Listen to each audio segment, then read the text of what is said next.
அடுத்த நேஷனல் அவார்டை எடுத்து வைங்க ராஜேந்தர் அப்படின்னு சொல்கிற மாதிரியான ஒரு தாறுமாறான பெர்ஃபார்மன்ஸை இப்போ ரீசெண்டாக ரிலீஸ் ஆன கர திரைப்படத்தோட ட்ரைலரில் பார்த்தீங்கன்னா நம்ம தனுஷ் அவர்கள் ஒரு பயங்கரமான பெர்ஃபார்மன்ஸ் கொடுத்துருக்காரு அப்படி தான் சொல்லியாகணும். ஸோ இப்போ நான் எதை பற்றி பேச போகிறேங்கிறது உங்கள் எல்லாருக்குமே தெரிஞ்ச விஷயம் தான். நீங்கள் டைட்டிலே பார்த்துருப்பீங்க, தம்ப்நெயிலே பார்த்துருப்பீங்க. ஸோ எஸ், கர திரைப்படத்தோட ட்ரைலரை நம்ம பார்த்தீங்கன்னா பிரேக் டவுன் பண்ண போகிறோம்.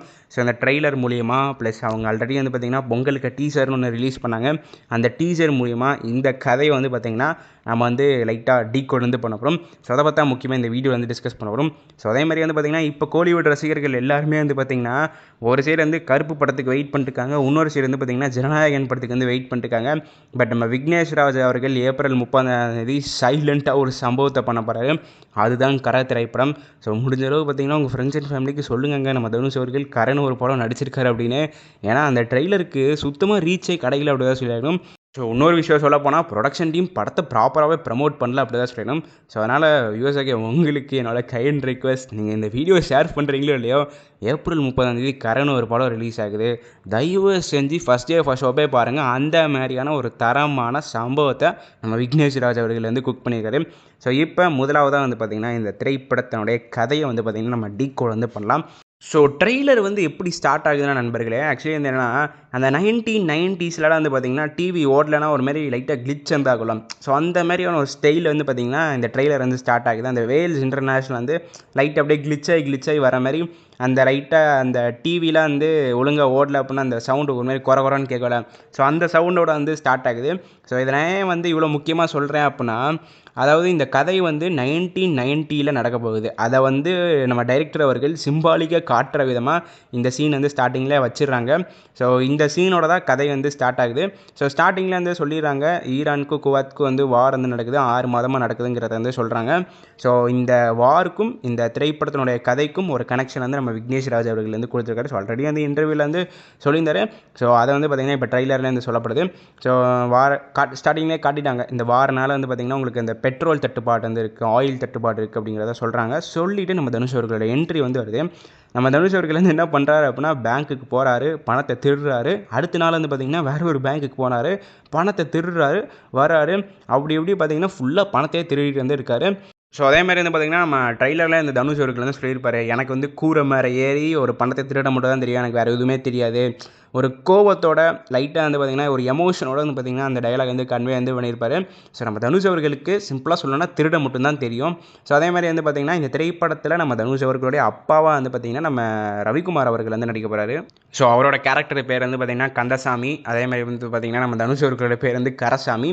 ஸோ நம்ம அப்பா ஆனால் கேஎஸ் ரவிக்குமார் அவர்கள் என்ன சொல்கிறாரு அப்படின்னா, அவெல்லாம் இப்போ திருநிட்டாயா அப்படிலாம் இல்லை அப்படின்னு சொல்கிறாரு. பட் இன்னொரு சைடு பார்த்திங்கன்னா நம்ம தனுஷ் அவர்களுடைய மனைவியாக நடிக்க போகிற நம்ம மமிதா பைஜி அவர்கள் என்ன சொல்கிறாரு அப்படின்னா, இல்லை நீ என்ன இன்னும் திருடிட்டு தான் வரையா, என்ன பழக்கம் இது, அந்த மாதிரி பார்த்திங்கன்னா கோவத்தோடு பேசுகிறாங்க. இன்னொரு சைடு பார்த்திங்கன்னா ஒரு பாட்டி மாதிரி ஒரு கேரக்டர் ஒருத்தவங்க வராங்க. ஸோ அவங்க என்ன சொல்கிறாங்க அப்படின்னா, இவ்வளோ நாள் நீ எங்கடா இருந்த, உன்னை பார்த்து ரொம்ப நாள் ஆச்சு, அந்த மாதிரிலாம் பேசிட்டு இருக்காங்க. ஸோ அப்படியே பார்த்திங்கன்னா நம்ம போலீஸ் அவங்க எல்லாருமே சேர்ந்து நம்ம தனுஷ் அவர்களை ஏன் இவன் திருடுறான், இவனுக்கு என்ன தேவை, எதுக்கு டெய்லி போய் திருடுறான், டெய்லி வேறு பேங்க்காக போய் திருடுறான், இவனுக்கு அப்படி என்ன தான் தேவை அப்படிங்கிறத தெரிஞ்சுக்க போகிற கதை தான் இந்த கரசாமி அப்படிங்கிறத இந்த ட்ரெய்லரில் பார்த்திங்கன்னா பக்காவாக சொல்லியிருக்காங்க. ஸோ இதில் முக்கியமாக எனக்கு இருக்கிற ஒரு கேள்வி என்னென்னாங்க, இந்த டீசராக இருக்கட்டும், அதே மாதிரி நிறைய போஸ்டரில் இருக்கட்டும், இந்த பஞ்சுகளை இருக்கிற மாதிரி காட்டியிருந்தாங்க. ஸோ அந்த சீன் பார்த்திங்கன்னா படத்தில் எந்த மாதிரியான இம்பேக்ட் கொடுக்க போகுதுங்கிறது தெரிலங்க. ஏன்னா அதை பெருசாக ட்ரெய்லரில் அதை பற்றி பேசவே இல்லை. ஸோ அந்த பஞ்சுக்கும் இந்த படத்துக்கும் ஏதாவது கனெக்ஷன் இருக்காங்கிறதே தெரில. ஏன்னா ட்ரெய்லர் ஃபுல் அண்ட் ஃபுல் பார்த்திங்கன்னா நம்ம தனுஷ் அவர்கள் திருடுறாரு, நம்ம போலீஸ் சூரஜ் அவர்கள் பார்த்திங்கன்னா தனுஷை கண்டுபிடிக்க நினைக்கிறாங்க. ஸோ கடைசியாக கிளைமேக்ஸ் சீனில் பார்த்திங்கன்னா நம்ம தனுஷ் அவர்கள் போலீஸை போட்டு தள்ளுற மாதிரியான சீன் தான் இருக்க போகுது. ஸோ அதே மாதிரி விக்னேஷ் ராஜ் அவர்கள் ஒரு இன்ட்ரெஸ்டிங்கான விஷயம் அவரோட இன்டர்வியூவில் சொல்லியிருந்தார். நம்ம தனுஷ் அவர்களுடைய கேரக்டர் பார்த்திங்கன்னா ஃபுல் அண்ட் ஃபுல் பார்த்திங்கன்னா ஒரு நல்லவன் கேரக்டராக இருக்காது. அதாவது ஃபுல் அண்ட் ஃபுல் ஹீரோயிக் கேரக்டராக இருக்க போகிறது இல்லை, ஒரு கிரேயிஷ் கேரக்டராக இருக்க போகுது. ஸோ மங்காத்தில் நம்ம அஜித் அவர்கள் எப்படி ஒரு கேரக்டர் பண்ணார், கொஞ்சம் நல்லவனா கொஞ்சம் கெட்டவனா, அதான் ஒயிட்டாகவும் இருக்க மாட்டான், பிளாக்காகவும் இருக்க மாட்டான், பியூர் கிரேவாக இருப்பான். அந்த மாதிரியான கேரக்டர் தான் நம்ம தனுஷ் அவர்கள் இந்த திரைப்படத்தில் ப்ளே பண்ண போகிறாருங்கிறத சொல்லிட்டாரு. காசு திருடுறது வந்து ஒரு தப்பான விஷயம் தான். பட் வந்து பார்த்தீங்கன்னா, ஏதோ ஒரு நல்ல விஷயத்துக்காண்டி அவர் திருட போறாருங்கிறத இந்த இன்டர்வியூ மூலியமா நம்ம கரை திரைப்படத்தோட டைரக்டரான நம்ம விக்னேஷ் ராஜ் அவர்கள் வந்து ஷேர் பண்ணியிருக்காரு. ஸோ அவர் வந்து என்ன சொல்லியிருக்காரு அப்படின்னா, ஒரு கிரே கேரக்டர் இருக்க போறாருங்கிறத வந்து சொல்லியிருக்காரு. ட்ரெய்லர் வந்து பார்த்தீங்கன்னா, பணம் வந்து திருடுறாரு. ஸோ ஏதோ ஒரு குட் ரீசன்காண்டி பணத்தை திருடுறாருங்கிறத நம்ம இது மூலியமா வந்து புரிஞ்சுக்கலாம். ஸோ அதேமாரி நம்ம போர் தொழில் டைரக்டர் நம்ம விக்னேஷ் ராஜ் அவர்கள் இன்னொரு இன்ட்ரெஸ்டிங்கான விஷயத்தையும் வந்து பார்த்தீங்கன்னா ஷேர் பண்ணியிருந்தாரு. ஸோ ஆக்சுவலி வந்து அவர் ஒன்லைன் வந்து எப்படி ஷேர் பண்ணியிருந்தார் அப்படின்னா, பாஸ்ட் லைஃப்பில் நம்ம தனுஷ் அவர்கள் ஒரு பயங்கரமான சம்பவத்தை வந்து பண்ணியிருக்காரு. அதனால் வந்து பார்த்திங்கன்னா அவரோட குடும்பத்தை விட்டு தள்ளி வந்து இருக்கார். ஸோ அதுக்கப்புறம் வந்து பார்த்திங்கன்னா அவருடைய குடும்பத்துக்கு ஒன்றுங்கிற காரணத்தினால ஏதோ ஒன்று, ஸோ அதுக்காண்டி வந்து பார்த்திங்கன்னா திரும்பவும் வந்து பார்த்திங்கன்னா வராரு. அதாவது பாஷா படத்தோடைய டிரான்சிஷன் மாதிரி வந்து காட்டுறாங்க.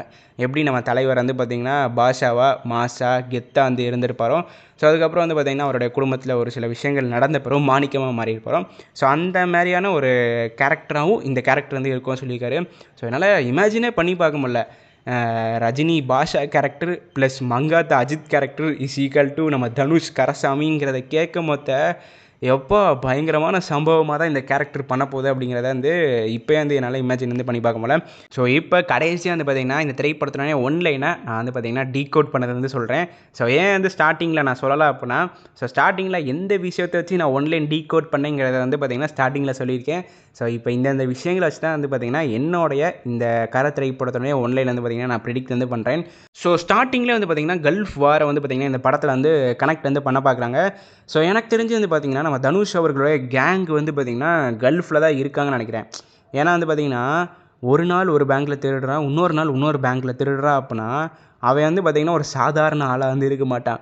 ஸோ அவனுக்கு பின்னாடி வந்து ஒரு மிகப்பெரிய கேங் வந்து இருப்பான் அப்படி தான் சொல்லணும். ஸோ அதே மாதிரி வந்து பார்த்திங்கன்னா இந்த படம் வந்து 1990 வந்து நடக்குது.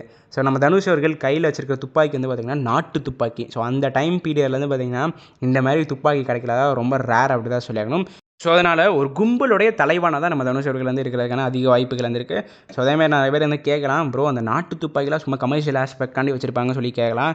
ஆக்சுவலி இந்த திரைப்படத்தோட டேரக்டர் வந்து விக்னேஷ் ராஜுங்க. அவர் சும்மாலாம் ஒரு சில விஷயங்கள்லாம் படத்தில் வந்து வச்சிருக்க மாட்டார். கண்டிப்பாக வந்து எல்லாத்துக்கும் ஒரு சில காரணங்கள் வந்து இருக்கும். ஸோ அதனால் நம்ம தனுஷ் அவர்கள் ஒரு மிகப்பெரிய கும்பலுடைய ஒரு தலைவானாக தான் இருக்கார்.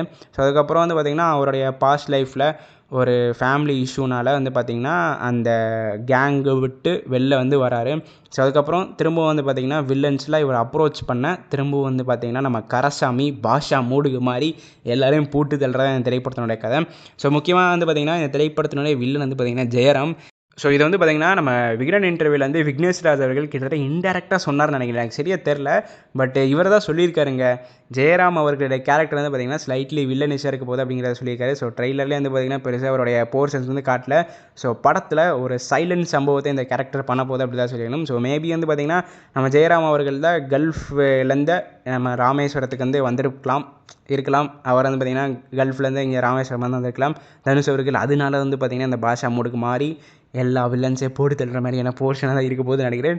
ஸோ பொறுத்திருந்து பார்ப்போம். ஏப்ரல் 30 இந்த படம் வந்து பார்த்திங்கன்னா தியேட்டர்ஸில் ரிலீஸ் ஆகுது. ஸோ எத்தனை தனுஷ் ரசிகர்கள் உண்மையிலே இந்த திரைப்படத்திற்காக ஹானஸ்ட்டாக வெயிட் பண்ணிட்டு இருக்கீங்க, அவங்க மட்டும் மறக்காம கீழே இருக்கிற கமெண்ட் பாக்ஸில் ஐ ஆம் வெயிட்டிங் ஃபார் கரை அப்படின்னு கமெண்ட் பண்ணி இந்த திரைப்படத்திற்கான உங்களுடைய உண்மையான ஆதரவை மறக்காம கீழே இருக்கிற கமெண்ட் பாக்ஸில் தெரிவிங்கள். இந்த வீடியோவில் தான் இந்த வீடியோ நான் முடிச்சுக்கிறேன். அடுத்த வீடியோவில் சந்திக்கும் வரை நான் உங்களின் நன்றி, வணக்கம்.